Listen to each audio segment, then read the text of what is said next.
Buenas tardes. Este es un nuevo programa de atención primaria para la salud que transmitimos desde la frecuencia modulada de la Universidad Nacional de Salta. El entrevistado de hoy, el doctor Francisco Maglio, ha sido jefe de la unidad de terapia intensiva del Hospital Muñiz de la ciudad de Buenos Aires y actualmente se desempeña como vicepresidente de la Sociedad Argentina de Medicina Antropológica. Creo que este programa va a ser distinto a los habituales, porque el doctor Maglio, que se dedica a la antropología médica y a la bioética, en lugar de hablar como acostumbramos semana a semana de enfermedades, hoy vamos a hablar de enfermos y de médicos, la relación entre ellos. Y además, Paco Maglio, un amigo de muchos años, nos ha deleitado siempre con sus conferencias en la época que nos hablaba de patologías médicas y ahora en este nuevo enfoque que está haciendo de la medicina y ante una tecnología creciente, ¿cómo es hoy la relación entre el médico y el paciente? Bueno, Leo, muchas gracias por la invitación. Realmente hemos transitado muchos caminos juntos durante muchos años, así que para mí es realmente un placer. Bueno, como vos decías, ahora uno está en otro enfoque de la medicina para ver lo que está debajo del iceberg. ¿Te acordás cuando el Principito decía lo esencial es invisible a los ojos? En la relación médico-paciente, como en cualquier aspecto de la vida, es así, lo esencial es invisible a los ojos. ¿A qué ojos? A los ojos biológicos, a lo que nos enseña la facultad, a lo que podemos decir la biomedicina. Eso va a estructurar una relación exclusivamente técnica del paciente y del médico, pero eso no es la totalidad. Lo verdadero que es invisible a esos ojos es el contexto social. Sócrates decía que un médico tiene que tener dos condiciones. Una es la aptitud que le dan sus conocimientos y habilidades para curar la enfermedad. Y en griego él lo llamó a eso tecneia trike, que es técnica de curar. Pero con esto solo no es médico. Necesita además la actitud de persona que cuida a otra persona y además la cura. Y a eso Sócrates lo llamó medeos. Es decir, que médico en su raíz griega significa persona, primero persona, que cuida a otra persona y además la cura. Esto creo que es fundamental, es esencial, porque si no, ya te digo, hacemos una tecnificación. Y el problema de la tecnología es cuando la tecnología se convierte en tecnocracia. Tecnología es todos los elementos modernos de desarrollo, innovaciones, etcétera, que estén al servicio de la gente, de los pacientes, y al servicio de una indicación racional de los médicos. Pero cuando esa tecnología se articula con los poderes hegemónicos, se convierte en tecnocracia. Y entonces la relación de servicio se invierte. Es el paciente y los médicos al servicio de la tecnología. Esa es la tecnocracia, que desgraciadamente estamos viviendo ahora.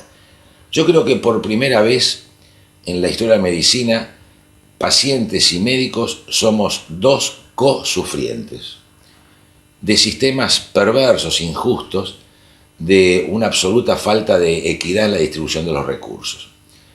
En estos momentos, dado el imperio de un neoliberalismo y un capitalismo salvaje, ha hecho que se concentre en unos pocos la mayoría de saberes y poderes con exclusión de muchos.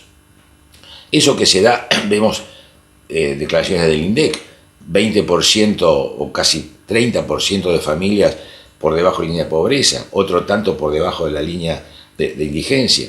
Sin embargo, de las 245 personas más ricas del mundo, de acuerdo a la información del Banco Mundial, 7 están en la Argentina. La Argentina es un país que produce más de 90 millones de toneladas de alimentos por año. Sin embargo, hay 13 millones de argentinos que padecen hambre. Esas cosas aparentemente incomprensibles son por modelos ideológicos más que económicos. Modelos ideológicos que instrumentan la economía para perseguir esos fines. Y por el lado de los médicos, pues yo te decía, dos cosufrientes, lo estamos comentando recién, el 70% de los médicos del conurbano necesitan 4 o más trabajos, lo cual insume entre 12 y 14 horas por día, para apenas llegar a una canasta básica familiar y media. Y por otro lado, hablando de esa brecha, hay un 8% de colegas que superan los 25 o 30 mil pesos mensuales. Vale decir que por primera vez en la historia ya no es el médico con un estándar de vida adecuado que va a atender a un pobre. Del punto de vista social, somos 2 consufrientes, 2 pobres. De ahí entonces que esa parte humana, esa relación humana de la que decía Sócrates, en este momento tiene mucha mayor relevancia. Y con eso, atendiendo a esa relación humana, los médicos vamos a tener un efecto simbólico sobre el paciente. Siempre hemos ejercido la eficacia biológica. La eficacia simbólica, que los viejos médicos de barrio la conocían muy bien, no es sugestión, no es superchería. La psicoinmunología, una nueva disciplina médica, ha confirmado y comprobado que la eficacia simbólica actúa por los mismos intermediarios inmunocitoquímicos que la eficacia biológica. Yo creo que el destino de una relación médico-paciente comienza o va a aparecer, va a fijarse ese destino en el momento que le damos la mano al enfermo. Según lo que le hagamos sentir con ese apretón de manos, si eso da un sentido humano, desde el punto de vista inmunológico, va a ir por la vía de las endorfinas, va a mejorar la inmunidad, va a mejorar la evolución, etc. Si ese apretón de manos simplemente es frío, va a seguir la ruta de las catecolaminas, es decir, todo lo que va a llevar al estrés. Por eso creo que esa humanización en la relación médico-paciente no solamente es útil en términos humanos exclusivamente, sino en términos terapéuticos. El 70% de los pacientes que son atendidos por médicos alópatas, digamos, por médicos oficiales, el 70% va a medicinas alternativas, sin que sus médicos se den cuenta. ¿Por qué? Porque las medicinas alternativas tienen en cuenta esa eficacia simbólica. Lo que pasa es que como todavía no tienen un gran desarrollo científico, entonces se quedan exclusivamente en lo empírico. El otro día yo tenía una charla sobre el médico del tercer milenio. Y pensando en Sócrates, se me ocurrió esta definición. Actualmente los médicos tenemos que ser chamanes científicos. Chamanes solo tiramos a chantas. Científicos solo somos positivistas. Chamanes científicos. Nosotros en esta Sociedad de Medicina Antropológica llevamos un día a un chamán que además es médico. Es un descendiente del famoso cacique Coliqueo, en Los Toldos, en la provincia de Buenos Aires. Y él nos contaba, él mismo hizo su conjunción entre el chamanismo y la medicina, digamos, ortodoxa. Y esa conjunción determinó que valoraran mucho mejor, evolucionaran mucho mejor los enfermos. Porque yo recuerdo una frase de Ramón Carrillo, que yo creo que junto con el doctor Oñatibia fueron los 2 grandes sanitaristas argentinos, sin desmenuciar a los demás, que decía así: frente a las enfermedades que generan la miseria, frente a la tristeza, a la angustia y al infortunio social de los pueblos, los microbios, como causa de enfermedades, son unas pobres causas. Es interesante porque no dijo no son causas. Entonces, no existen los microbios, no damos antibióticos, onda New Age, flores de Beethoven, no sé, una de las que están dando, y con eso hacemos daño. Porque en medicina hacemos daño con los 2 extremos. Con el positivismo biologicista, que no tiene en cuenta lo cultural, y con el culturalismo relativista, que no tiene en cuenta el positivismo, lo biológico. Si viviera Sócrates, nos dirían: muchachos, antibióticos y flores de Bach. ¿Por qué no? Efecto simbólico y eficacia biológica. Estabas hablando inicialmente sobre la tecnología. Las tendencias, las modas, llevadas por los intereses económicos, hacen que se introduzca tecnología novedosa día a día. De toda esta tecnología, ¿qué porcentaje estimas vos que realmente es de utilidad para un ejercicio adecuado de todo el aspecto biológico que vos comentabas? Yo creo que no supera el 15%. Y me baso en esto. Se hizo un estudio cooperativo multicéntrico en Estados Unidos ya hace un tiempo bastante largo y se analizaron 100.000 consultas clínicas hospitalarias. Y estudiando todas esas 100.000 consultas, se demostró que solamente el 15% necesitaron participación o activa de la medicina. El 85% lo que necesitaban era un médico que los escuche. Es evidente que a través de lo que comentabas inicialmente sobre que los médicos necesitan 3 o 4 trabajos por día, debe ser muy poco el tiempo que tiene el médico para atender a sus pacientes y escucharlos. Por supuesto, sin ninguna duda, pero eso no es al azar, no es casual. Los modelos ideológicos que estamos viviendo hacen que las personas estemos cada vez menos juntas, porque eso es una forma de fomentar el individualismo y eliminar el ejercicio de la solidaridad. Y por eso no es al azar que el médico no tenga tiempo para atender al paciente. Hipócrates, en uno de sus aforismos, decía: hay pacientes que se curan solamente con la satisfacción que le produce un médico que los escucha. Una pequeña pausa y luego continuamos con el doctor Francisco Maglio. El gasto en salud debe ser su inversión más importante. Ahorre depositando en prevención, pues el interés que ganará será una mejor calidad de vida. Ante cualquier duda, llame al teléfono o fax 0387 491 1117. Hospital Joaquín Castellanos de la localidad de Güemes, provincia de Salta, República Argentina.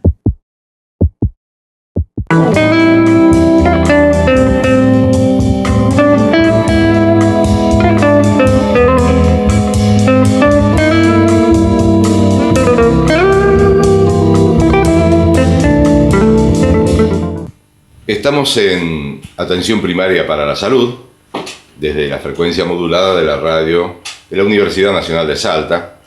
Paquito, estábamos hablando sobre el poco tiempo que le podemos dedicar los médicos a nuestros pacientes. ¿Cómo incide esto en la salud de esa persona? Incide, por supuesto, negativamente. Y la otra incidencia negativa, que es estos modelos hegemónicos de poder instrumentan algo que Conrad llamó medicalización. ¿Qué se entiende por medicalización? Estos sistemas de poder hacen que todo tenga que ser medicalizado. Por lo tanto, el Estado se desresponsabiliza de su función, se culpabiliza a la víctima. Si vos te enfermaste por algo será. Y fundamentalmente eso va a tender a una, como decía, una desresponsabilización del Estado, a una culpabilización de la víctima, y entonces la enfermedad se biologiza, se la saca de su construcción social, de esto que decíamos con respecto a Carrillo. Y eso tiene incidencias absolutamente negativas para la población, porque dada esta circunstancia, los conflictos sociales se transforman en patologías individuales que hay que medicar y tratar. Y con estos sistemas de poco tiempo nos obligan a los médicos a canjear quejas sociales por recetas. Es lo que yo te decía de ese estudio de 100.000. Si se privilegiara el acto médico en cuanto a una buena anamnesis, a un correcto examen clínico, a hablar con el paciente de persona a persona, seguramente la tecnología a emplear va a ser mucho menor, incluso va a ser mucho menor las recetas, los medicamentos. Yo tengo la experiencia hace más de 40 años, cuando era médico de barrio, y teníamos tiempo, conocíamos a la gente, las visitábamos a la familia. Era muy distinta esa medicina. En estos momentos, para que veas lo que es la tecnología, en la capital federal el índice de informes normales de la alta tecnología médica es del 85%, que coincide con ese estudio que yo te decía. Eso, además de ser una cantidad importantísima de plata, que se podría utilizar justamente para mejorar los sistemas de atención primaria de la salud y a su vez para mejorar los sueldos de los trabajadores de la salud, ya está indicando un tipo de filosofía que nos obligan a hacer. Porque tenemos la otra situación, lo que yo llamo formación enfática. ¿Y qué es la formación enfática? Cuando un profesional está formado exclusivamente en uno de los polos de la posición y no en el otro. Por ejemplo, formación enfática a los abogados. Formarlos exclusivamente en el litigio. Entonces los abogados no saben qué hacer con la armonía. Formación enfática en los militares. Formarlos exclusivamente en la guerra. No saben qué hacer con la paz. Por eso algunos se hacen presidentes. Formación enfática en medicina. Formarnos exclusivamente en la enfermedad. Entonces no sabemos qué hacer con la salud. Es más, esto dicho irónicamente, revisamos a alguien y no le encontramos nada, es decepcionante. Algo debe tener. Entonces, fíjate, estamos entre esos dos. Por un lado, la formación enfática. Y por otro lado, la medicalización. ¿Qué le decimos al paciente? Bueno, véngase, usted no tiene nada, pero por ahora. Véngase dentro de un mes que le repetimos el estudio. Que seguramente no va a dar nada, por lo menos en más del 85%. Pero seguimos pidiendo. Entonces, encerrados en ese corset de yeso entre la medicalización y la formación enfática, va a llegar un momento, esto también dicho irónicamente, que un sano se defina como un enfermo insuficientemente estudiado. Y eso hace mal a la comunidad y nos hace mal a los médicos. A partir de todo este análisis, ¿qué es lo que, además del apretón de manos y de sentirse escuchado, qué otras cosas le gustaría al paciente de su médico? Mira, se hizo hace un tiempo un estudio, un trabajo de campo, hecho por antropólogos. Yo no soy antropólogo. Estudié y sigo estudiando antropología médica, pero no soy antropólogo. Y se fue a preguntar a la gente a ver qué esperaban ellos de sus médicos. Y las 4 o 5 respuestas fundamentales eran muy importantes. Decían, primero, que nos traten como seres humanos, que sean receptivos a nuestras quejas, que sean buenos profesionales y que estén actualizados. Fíjate qué interesante, porque justamente es el Medeos y la Tecne que decía Sócrates. Y la más profunda, la más frecuente, la más enjundiosa de las respuestas era que no nos abandonen. Que no nos abandonen. Sobre todo que no nos abandonemos, no solamente el abandono físico, el abandono moral, el abandono social. Yo recuerdo que muchas veces en medicina uno decía, ya no hay nada que hacer. Eso es terrible. Siempre hay algo que hacer. Quizás ya no hay nada que tratar, no hay Tecné, pero hay Medeos. Eso lo aprendí yo de una vez a una señora, le estaba dando un informe terrible de un hijo con un cáncer intratable. Y entonces cometí ese error. Le dije, mire, ya no hay nada que hacer. Y esta señora, mira, esta madre, la enseñanza que me dio, me dijo, no, todavía hay mucho que hacer. Y le digo, ¿qué puedo hacer? Y me dice, ¿me puede dar un abrazo? Es decir, toda esa relación humana que desafortunadamente se ha deshumanizado, eso, insisto, le hace mucho bien al paciente y nos hace mucho bien a los médicos.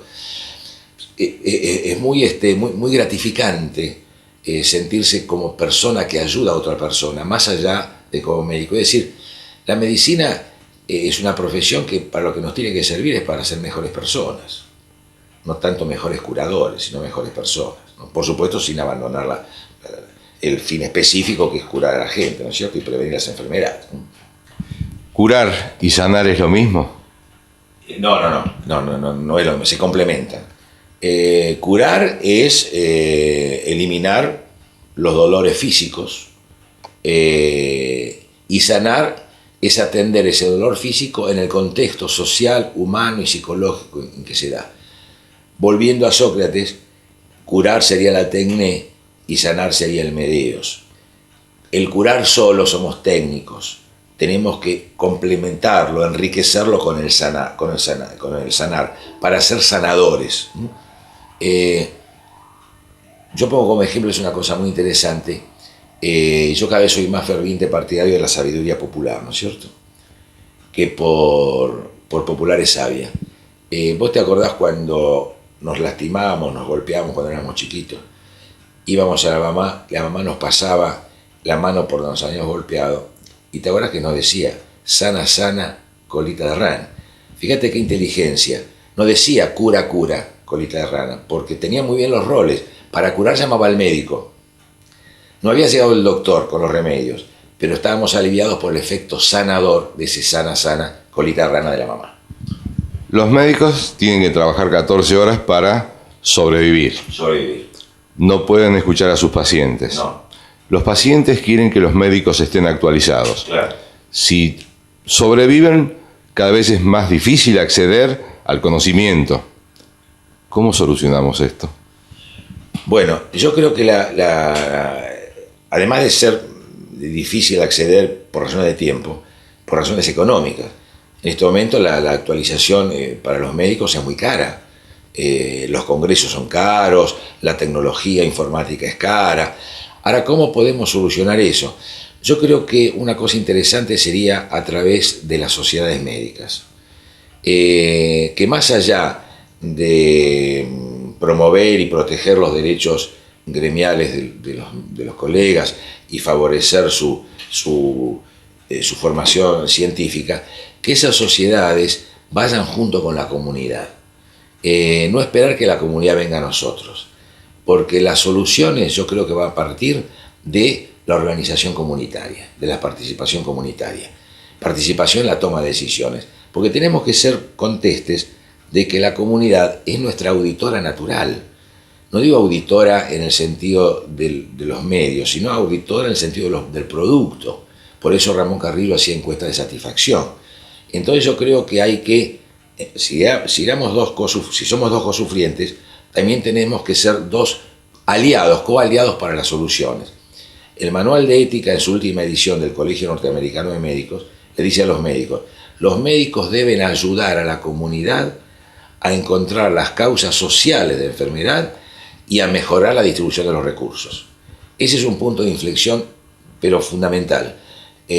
Vos sé que vos trabajás muy bien en atención primaria para la salud, y me encanta que digas para la salud y no de la salud, pero la participación comunitaria en cualquier programa de atención primaria para la salud, eso es fundamental. Y en este momento, insisto, la comunidad debe ser no solamente nuestra auditora natural, que lo fue siempre, sino nuestra mejor ayuda, nuestra mejor aliada para mejorar todas estas cosas que decíamos.